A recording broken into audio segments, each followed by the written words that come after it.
Cette semaine, comme c'est Halloween, on va parler de 2 films d'horreur. On trouvait que la voiture. Quel film pourrait-on regarder à Halloween et vraiment choper la trouille? Peut-être qu'ils l'ont jamais retrouvé. Jeepers Creepers de Victor Salva. Un petit classique de l'horreur des années 2000. C'est un film vraiment terrifiant, qui fout vraiment les jetons, vraiment le malaise. Tu vas rester ici. C'est l'histoire d'un... Putain, il n'y a même pas le résumé là-dedans. Alors en gros, c'est l'histoire d'un frère et d'une sœur. Ils sont en voyage, il me semble, c'est pour aller en Californie. Et sur leur trajet, alors qu'ils sont sur une route de campagne, ils rencontrent un homme qui se débarrasse d'un cadavre. Qu'est-ce qu'il fabrique? C'est quoi ce bordel?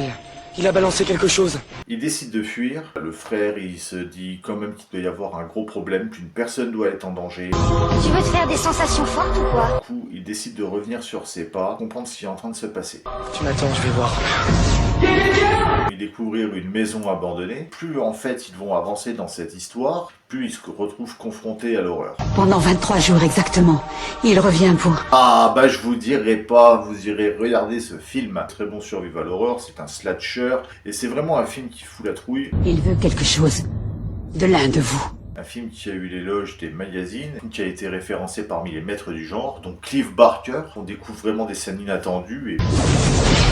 Bordel, c'est quoi ce truc? Le film, c'est un croisement entre Duel et Freddy, puis toute une ambiance oppressante, claustrophobique, ténébreuse. Le duo frère-sœur fonctionne très bien. Le duo de personnages est vraiment crédible, on se demande vraiment comment la situation va tourner. Dans les films d'horreur, quand le mec fonce tête baissée dans les bras du tueur, tout le monde trouve ça débile, et ben là c'est pareil. C'est produit par Francis Ford Coppola, suspense orchestré sur une histoire très originale. Il ne laisse pas indemne, Il devait y avoir 5 ou 600 cadavres là-bas. Le film allait s'aventurer sur un terrain cliché et puis on sort totalement de ce qu'on peut attendre. Je l'ai vu en rêve. Il essayait de nous prévenir. Et pour la deuxième partie de soirée, Jeepers Creepers numéro 2. C'est une suite sympathique. Bondem frère-sœur se transforme maintenant en un bus de collégiens. Ils sont dans une université. Ça nous saouler combien de temps comme ça? Ils partent pour un tournoi de football américain. Et sur la route, le bus va tomber en panne. Et ils vont rencontrer le Creeper qui va les attraper un par un. C'est aussi intéressant parce que c'est un huis clos dans un bus en fait. Il y a 2 catégories de gens dans ce bus. Ceux qui vont passer à la casserole et ceux qui vont survivre. Comment va tourner cette situation? Qui restera, qui survivra et qui se fera dégommer?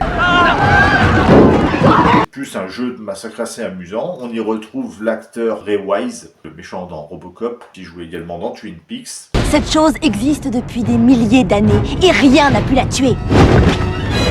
Le film a été récompensé à Gérardmer en 2000, c'est un divertissement tout à fait honorable. Les 2 films proposent une mise en scène efficace, c'est nerveux, c'est stressant.